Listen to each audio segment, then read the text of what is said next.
Once again, welcome back from your break.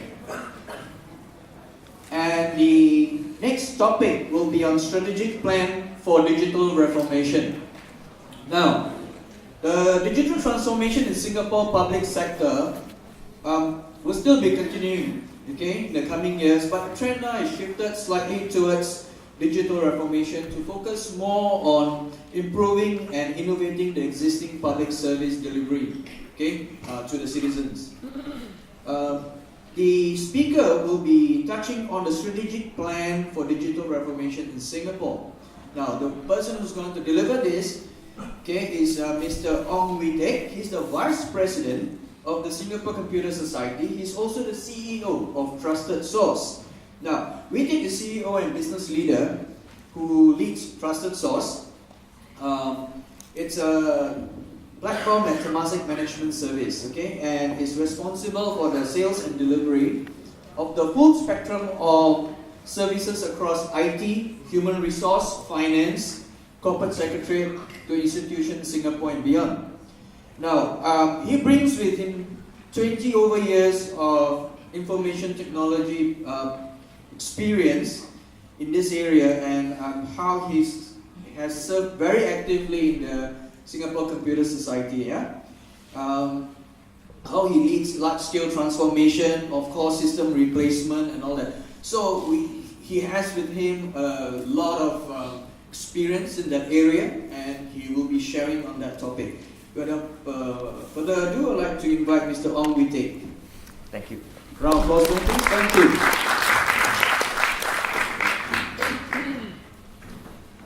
So let me first off just maybe test the clicker. Right, my name is Wee Teck.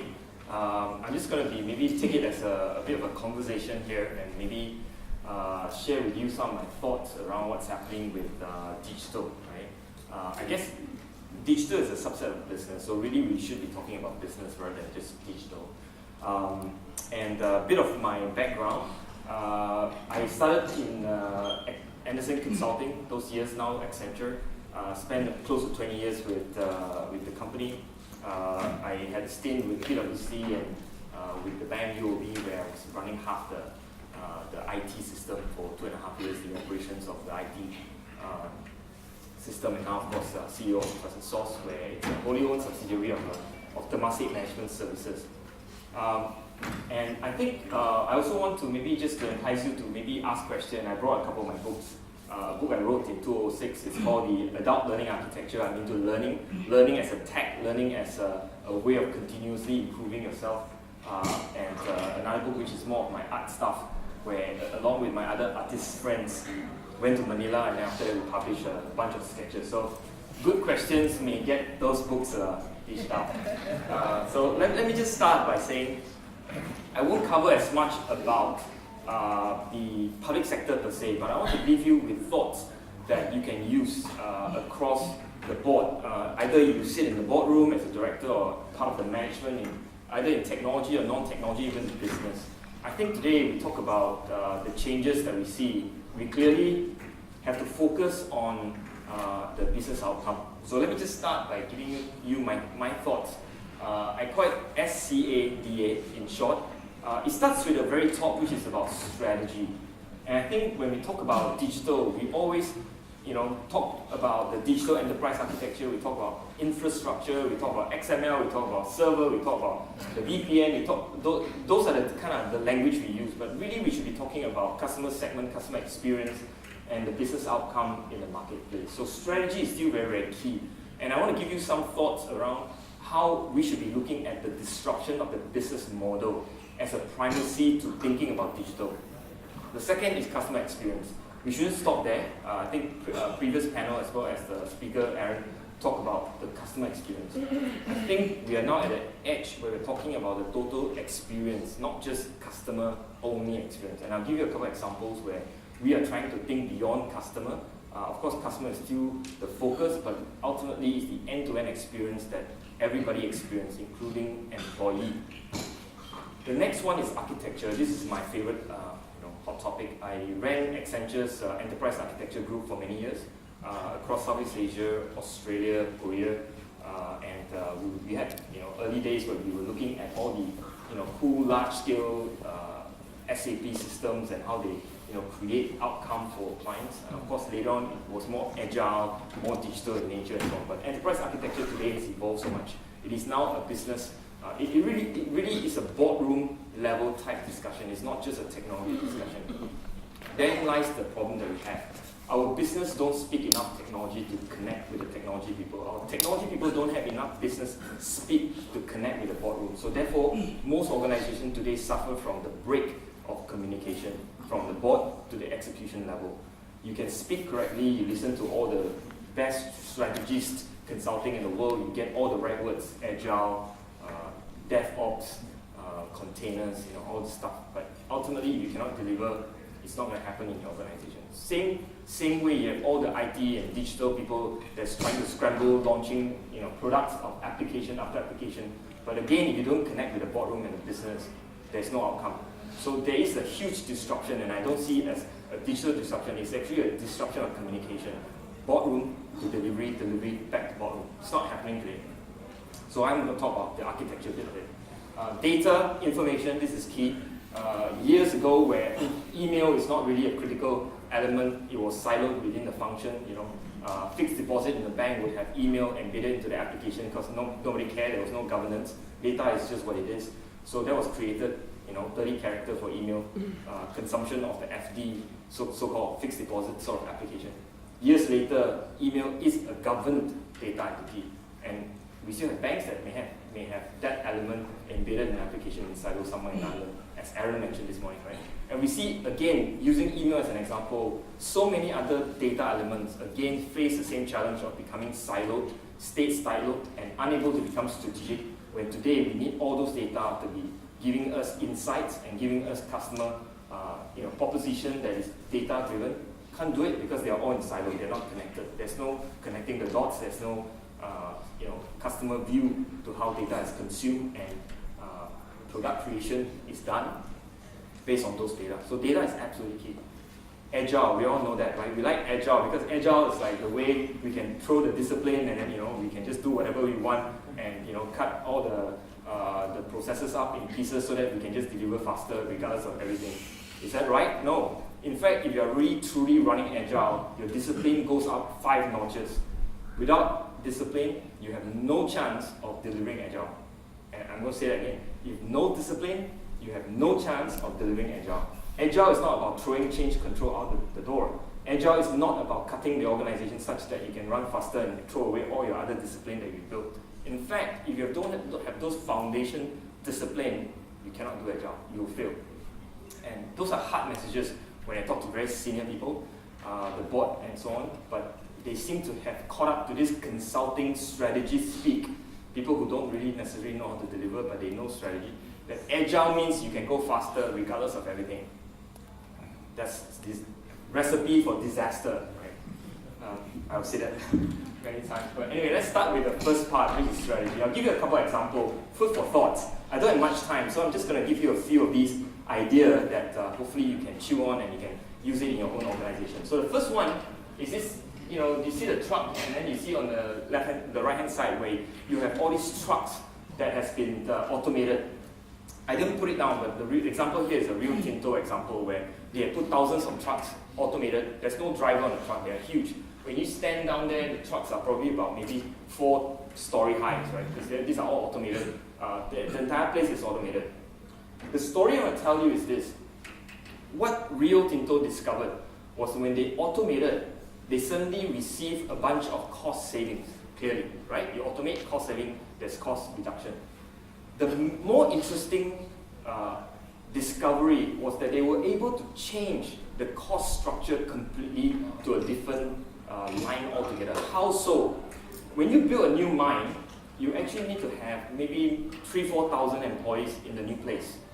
And you need to therefore create schools for the kids and the family that they bring along.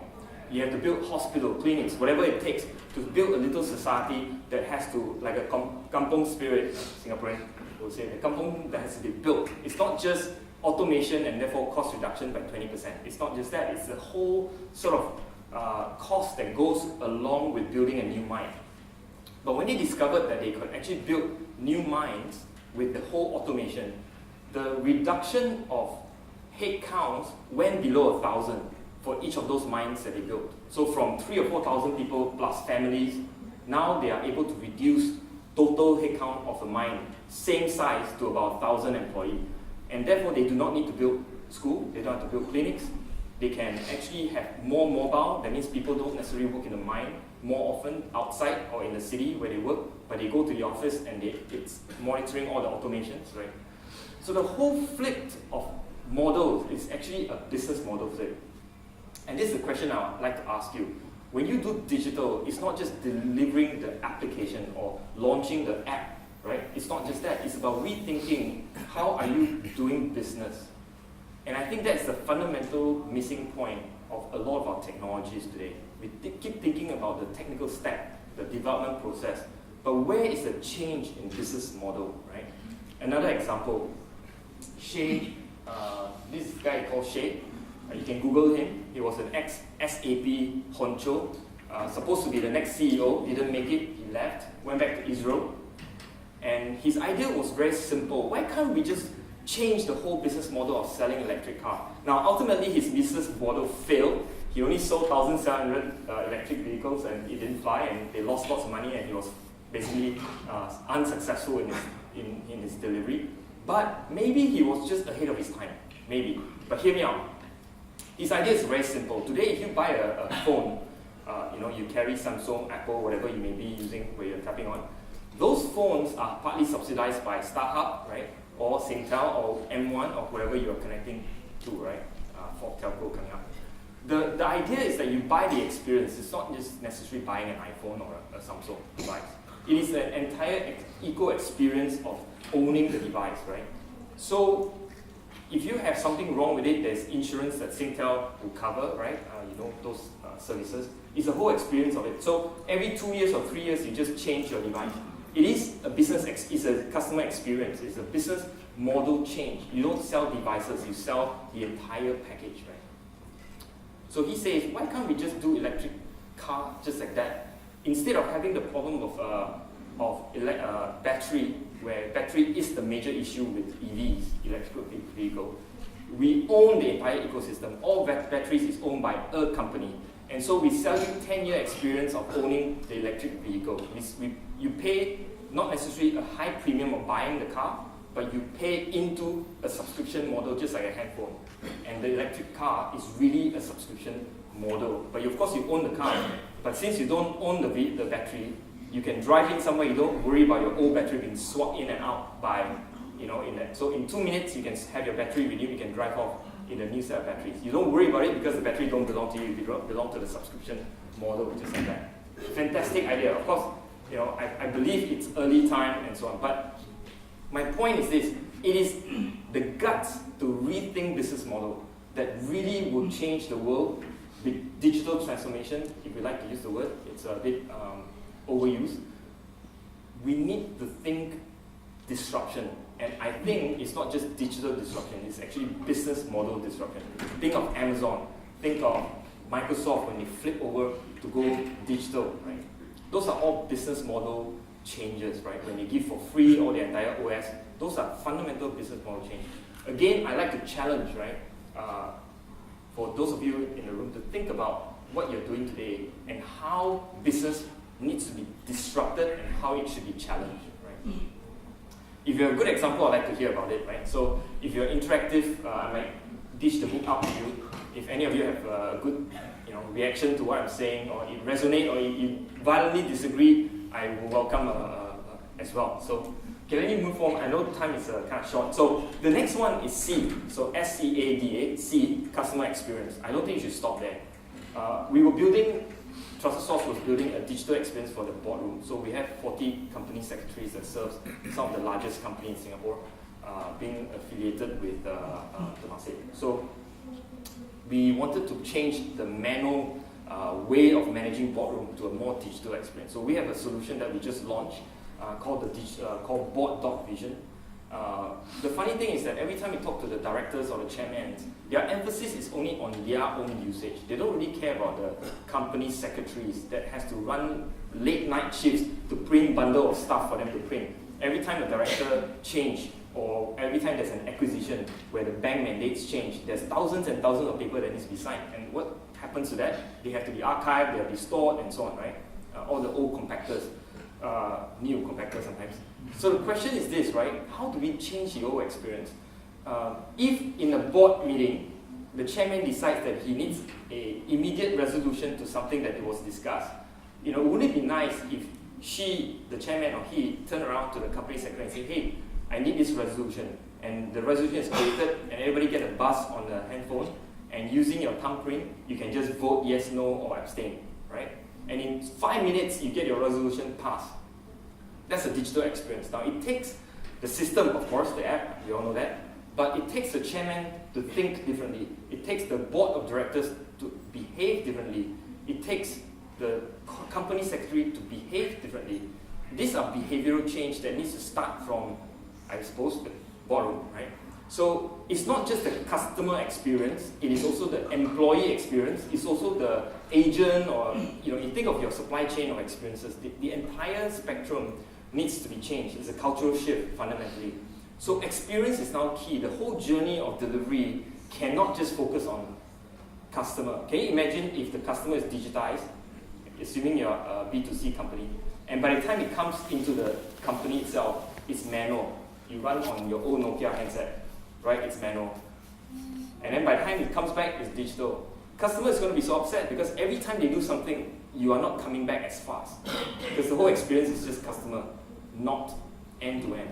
So to me, a whole digital disruption requires a full thinking of how your employee, your board, your management are all aligned in the digital experience, end-to-end. That is still missing because we're so focused on customer experience. I actually don't like the word customer experience. It is chopping out the entire journey into just customer, and I think that's just not complete and not right. The next one is to say that it's not just the app. Many a time when I talk to many management or board, they say, oh, I just want that app, that super duper app. If you give me this app that can do this, I will be able to dominate the market, I'll be able to kill all the competitors. And I would say, it's not the app, right? If you ask me, it is actually the organization DNA. I don't have time to go deeper into that, but basically what I believe in is that the app is just a piece of the jigsaw. The whole picture requires many, many pieces of the jigsaw, right? To build this jigsaw requires a thinking or rethinking of the whole organization. And the DNA of the organization has to be at a kind of speed, at a kind of scale, and it has to fit together. I'll come back to that a little bit later. But what I want to say is, it's not just the app, it is the data. And the data needs to fit back into the whole customer experience and product development, right? Many times we think about just delivering an app. It's like, okay, I've used DevOps, I have used Agile, and I've delivered the app. And then that's it, right? That in itself displays that the whole organization is a waterfall organization. Maybe you have a DevOps process, maybe your application development is an Agile process, but your whole organization is absolutely not Agile. And I think that's something that we need to step back and rethink.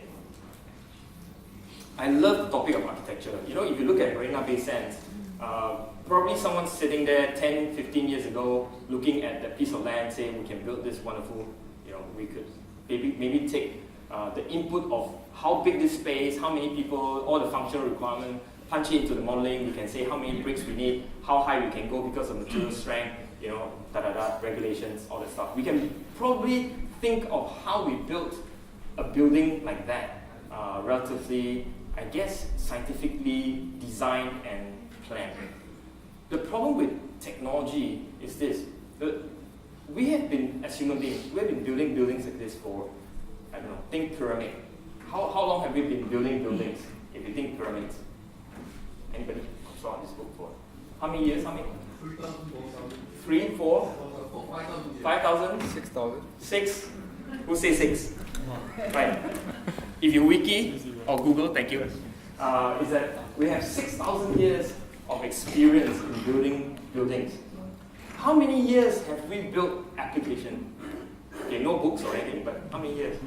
10 years. 30? 40? Okay, think Alan Turing. his seminal paper, 60 plus, okay? 60 and 6,000. I just want to pause there for scale, right? 60 and 6,000. Do we expect for us to build beautiful stuff in 60 years, just like what we can build with MBS? It's not possible. Humanity just doesn't have the experience to say we have regulator, urban planner, architect, engineer, structural engineer, civil engineer, toilet expert, supervisor, bricklayers. It's specialized, highly specialized, and this is because we have been building buildings for millennia, thousands of years. 60 years. Today, if someone say, I'm a data scientist, you're confused, because who says, what is a data scientist? The guy who crunch Excels, or the guy with MBA but looking at finance, but analyzing, or the person who is doing all the modeling and algorithm for preparing data for AI training. Whose definition is right? Is there a definition at all? I mean, at SES, we're kind of struggling to try to figure out what the definition is when someone say whatever it is, right? It's not a certified role. It's free for all, right? Aaron this morning mentioned, if someone says a solution architect, because it's just a pre-sale, but it's called solution architect. Anybody can call anything as long as you like, right? You can call yourself, chief architect, chief transformation officer, whatever. What does it mean?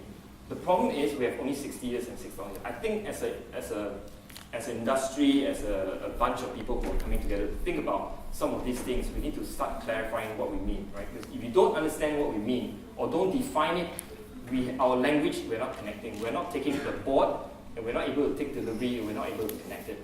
Architecture, to me, is the person who is able to look at it from a business perspective, end to end, and take the outcome by taking delivery of technology, of information, of organization structure, of business, processes, and all those coming together and be able to formulate and structure it into an outcome like this.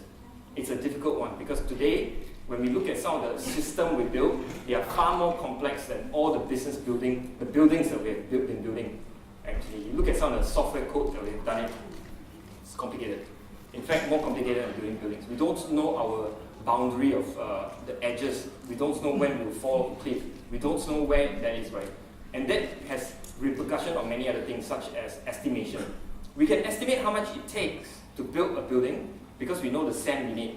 It is very hard to estimate how many line of codes we need for application.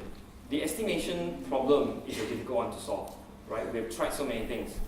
Function, point, count, counting how many interfaces, how many enhancements, if you use the SAP stuff. There's no answer to it. I think till today we are still very vague about how we do that stuff, right? Architecture is a skill that we have not trained our people to be. We have trained very specific engineering, but architecture is not.